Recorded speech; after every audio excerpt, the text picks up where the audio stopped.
Bonne journée. Si vous vous demandez s'il vaut la peine d'acheter une Porsche Panamera de première génération et quels problèmes vous pourriez rencontrer lors de son fonctionnement, alors vous êtes au bon endroit. Ainsi, la qualité de la peinture de la carrosserie d'un modèle Porsche n'est pas satisfaisante. Tout comme la qualité de fabrication. De plus, de nombreux propriétaires de Panamera, sans aucune contrainte financière, ont immédiatement recouvert leur voiture d'un film protecteur, totalement ou partiellement. Les premiers propriétaires de Panamera n'ont pas non plus le accent aigu essiné sur le lavage de leur voiture.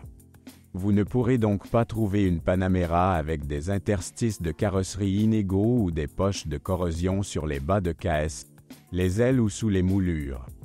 Bien entendu, cela ne s'applique pas aux voitures accidentées et restaurées dans des conditions de fortune. À propos, il est important de comprendre qu'acheter une Panamera d'urgence bon marché à première vue semble être une décision très réussie d'un point de vue financier. Il ne sera pas possible de restaurer rapidement et à peu de frais une Panamera après un accident. Le fait est que Porsche a utilisé plusieurs types de matériaux pour fabriquer la carrosserie de la Panamera. L'aluminium, l'acier étiré à froid, l'acier à haute résistance et l'alliage de magnésium. Par exemple, l'aluminium a été utilisé pour fabriquer le capot et le couvercle du coffre, et les cadres des vitres des portes de la Panamera sont en alliage de magnésium. Lors de l'achat d'une Porsche Panamera, vous devez inspecter soigneusement la partie inférieure de la voiture. Bien entendu, contrairement aux propriétaires de Cayenne, les propriétaires de Panamera ne roulent pas sur des terrains accidentés, mais la garde au sol de la berline allemande est encore trop faible pour nos conditions. En conséquence, des dommages au bas des véhicules d'occasion se produisent régulièrement. Et plus les voitures présentées sur le marché secondaire sont anciennes, plus elles présentent souvent des traces d'auto-réparation sous forme de bouchons, de pinces et de fixations non d'origine. Les signes de telle économie indiquent clairement que certains des anciens propriétaires de la coûteuse Panamera étaient trop durs. Dans le même temps, lors de l'inspection par le bas, il ne fait pas de mal de s'assurer que les cavités cachées ne sont pas obstruées par de la saleté. Sa présence indique clairement que la voiture n'a pas été correctement entretenue. De plus, la saleté obstruée dans la cavité peut à l'avenir devenir un catalyseur de la formation de corrosion. Le problème des optiques avant, connu de tous les propriétaires du crossover Cayenne, n'a pas échappé à la Porsche Panamera. La berline allemande est équipée de supports de phares similaires, grâce auxquels, avec un outil simple et une dextérité appropriée, ils peuvent être retirés de leur emplacement en quelques minutes seulement. Heureusement, les Panamera borgnes ne sont pas si courantes, mais lorsqu'on part pour plusieurs jours, mieux vaut laisser la voiture dans un parking surveillé. Il est intéressant de noter que de nombreux propriétaires de Porsche ne soutiennent pas par principe les voleurs et n'achètent pas d'optique d'occasion. Mais comme les Panamera de première génération d'occasion sont devenus presque un ordre de grandeur moins cher que les neuves, la demande d'optique, abordable, avec un passé sombre ne diminuera certainement pas. L'intérieur de la Panamera vieillit lentement. Même avec un kilométrage de 100 000 km, le cuir des sièges et du panneau avant semble tout à fait correct. L'âge et le kilométrage réel de la voiture seront plutôt révélés par les éraflures sur le volant et les poignées de porte garnies de cuir. Mais ils apparaissent aussi beaucoup plus tard que dans les voitures plus abordables.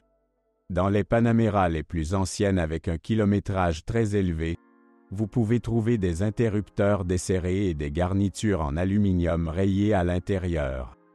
Mais il existe encore peu de voitures de ce type. Cependant, dans 5 à 6 ans, lorsque les Panamera d'occasion changeront plusieurs autres propriétaires, il ne sera plus possible de ne pas remarquer ce problème.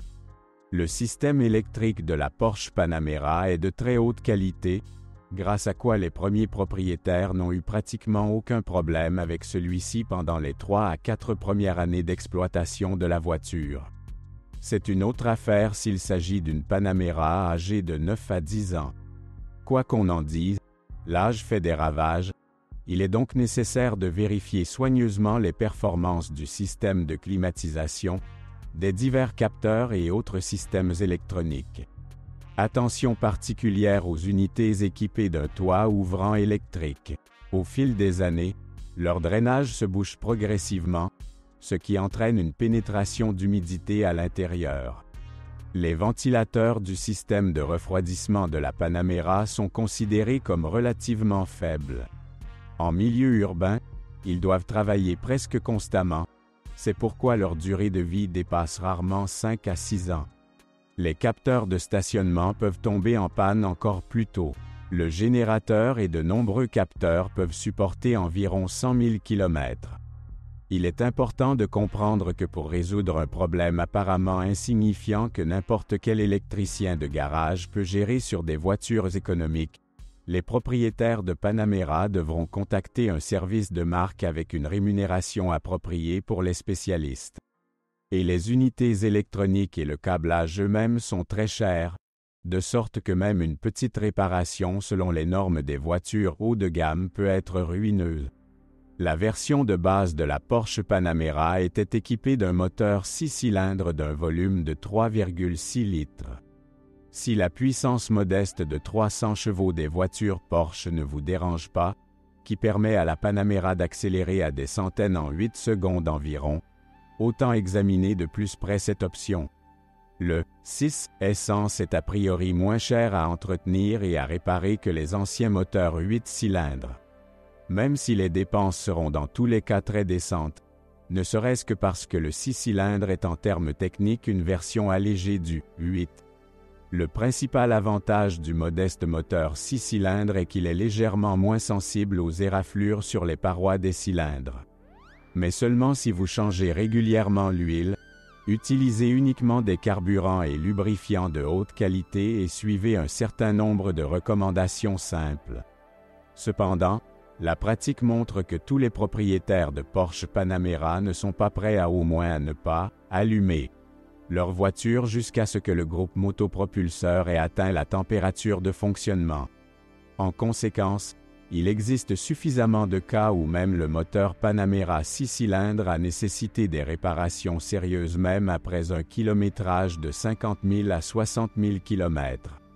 Beaucoup sont sûrs que les moteurs 8 cylindres de la série Porsche M48 grippent moins souvent, mais en réalité ce n'est pas du tout le cas.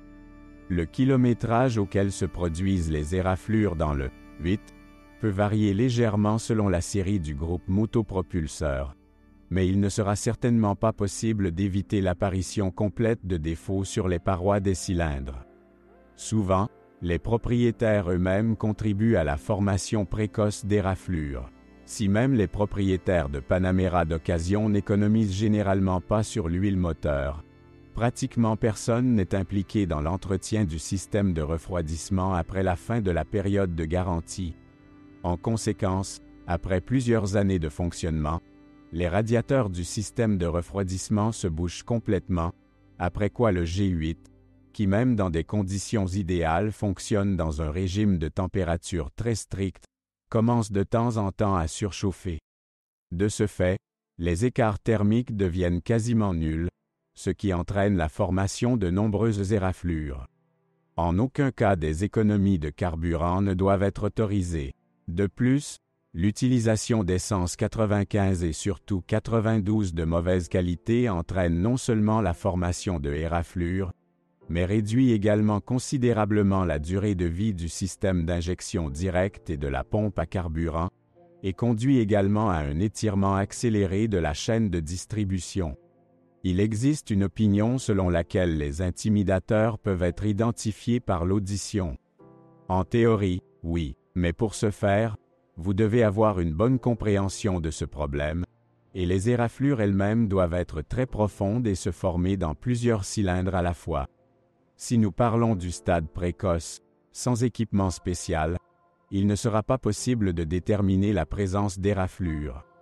La Porsche Panamera, en principe, ne peut être achetée sans un diagnostic approfondi.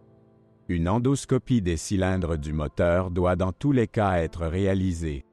De plus, On ne peut pas faire confiance aux premiers artisans que vous rencontrez et qui utilisent des endoscopes bon marché dans leur travail pour cette procédure. L'endoscope doit tout d'abord être équipé d'une caméra de très haute qualité et, deuxièmement, d'un joint tournant spécial. En d'autres termes, le cylindre doit être inspecté à 360 degrés et le piston doit être déplacé aussi loin que possible. Malheureusement, tous les sélectionneurs impliqués dans le diagnostic des voitures haut de gamme ne suivent pas ces recommandations. Fait intéressant, les propriétaires de voitures Porsche eux-mêmes sont convaincus que le problème des éraflures est grandement exagéré. Si vous ne lésinez pas sur les consommables et effectuez toutes les procédures d'entretien à temps, vous pouvez oublier les éraflures sur au moins 100 à 150 000 km. De plus, il existe des cas où les Porsche 8 ont survécu entre 250 et 300 000 km avant des réparations majeures. Bien sûr, de tels cas sont rares, mais ils indiquent avec éloquence qu'au départ, les groupes motopropulseurs se sont révélés très efficaces. Le fait qu'ils causent des problèmes à des kilomètres très courts est uniquement de la faute des propriétaires. Cependant, même sans badasserie, les propriétaires de Panamera auront de quoi dépenser leur argent.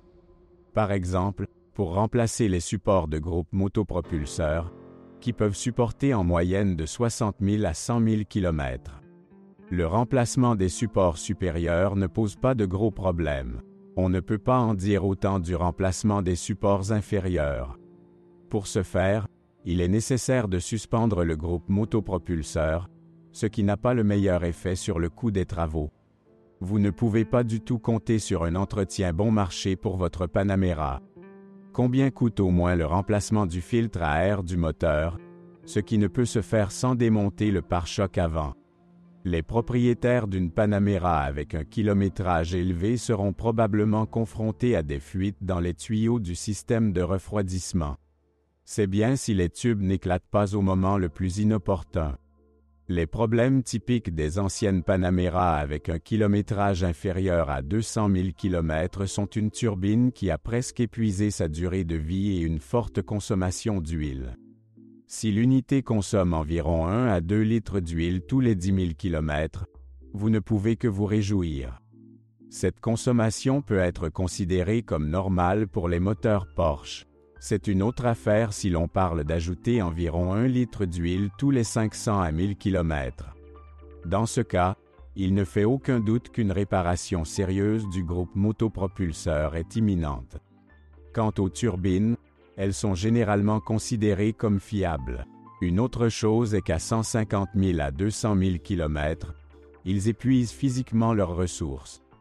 Si le propriétaire augmente la pression de suralimentation ou ne se soucie pas d'entretenir le moteur en temps opportun, la durée de vie des turbines sera beaucoup plus courte. Il y a également eu quelques erreurs de calcul constructives. Les V8 installés sur la Panamera avant le restylage utilisaient des déphaseurs défectueux. Leurs boulons en aluminium étaient souvent cisaillés, entraînant des collisions entre pistons et soupapes.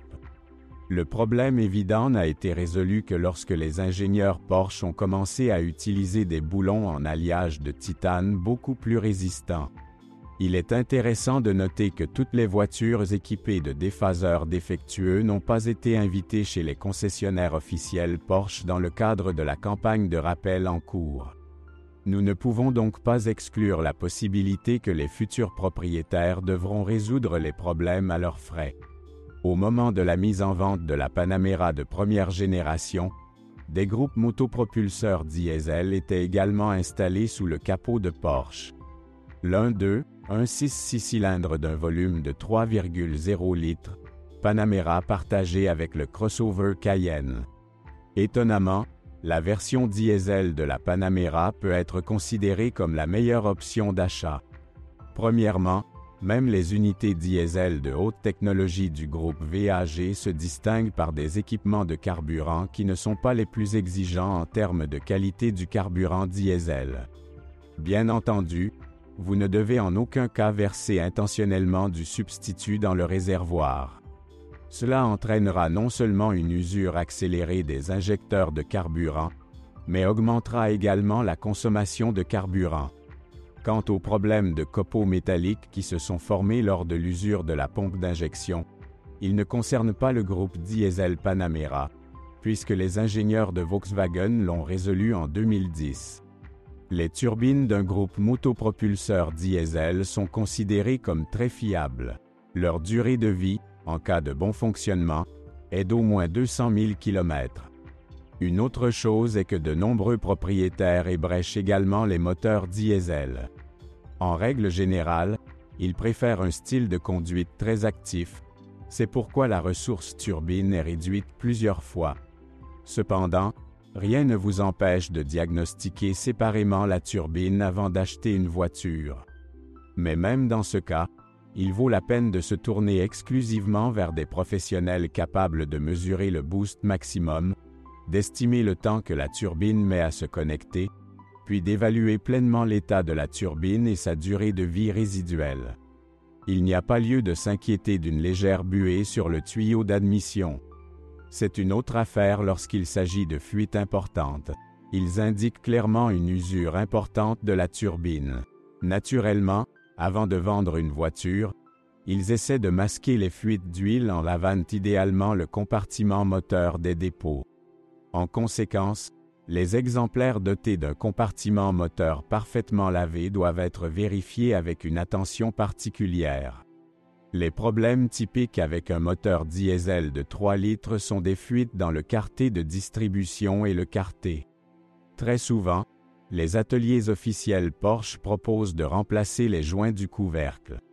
Si les fuites sont très mineures, cela n'est pas vraiment nécessaire.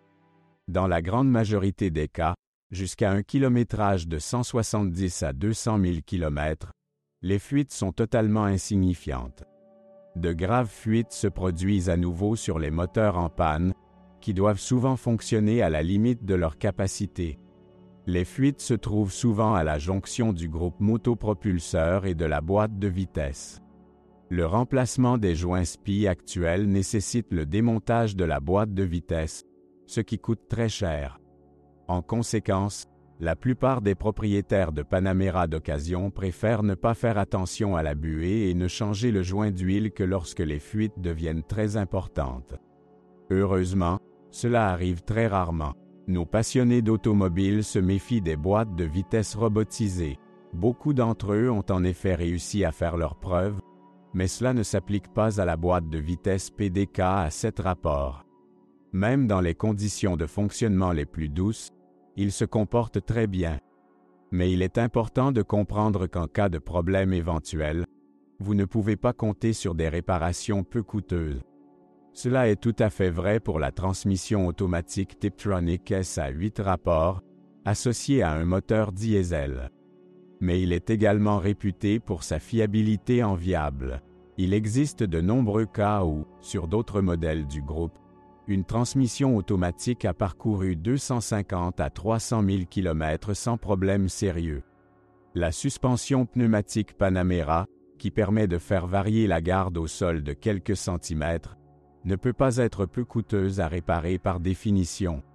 La durée de vie des rotules et des blocs silencieux dépasse rarement 80 000 à 100 000 km. Certains conducteurs doivent même les changer tous les 50 000 km. Les blocs silencieux sont remplacés séparément. Rotules, associés à un levier. Les acheteurs de Panamera d'occasion ne devraient certainement pas chasser les freins en carbone céramique offerts en option. Bien sûr, ils offrent une dynamique de freinage plus efficace, mais il est peu probable qu'elle soit pleinement appréciée en conditions urbaines. Le prix des disques et plaquettes de frein PCCB peut être assez choquant. De nombreux acheteurs de Panamera d'occasion de première génération n'ont tout simplement pas ce genre d'argent pour entretenir la voiture. On ne s'attend pas non plus à ce que les freins en carbone céramique ne nécessitent pas de remplacement tout au long de la durée de vie du véhicule. Ils doivent souvent être remplacés avant même que le kilométrage de la voiture n'atteigne 100 000 km. Les plaquettes et disques de frein conventionnels, avec une efficacité légèrement inférieure, coûteront un ordre de grandeur moins cher. Quant à l'intervalle de remplacement, Il dépendra entièrement de l'activité avec laquelle le propriétaire de la Panamera conduit. En moyenne, les plaquettes de frein durent de 20 000 à 40 000 km. Si vous êtes propriétaire, assurez-vous de laisser un commentaire sur cette voiture. Votre avis aidera certainement les autres à choisir une voiture.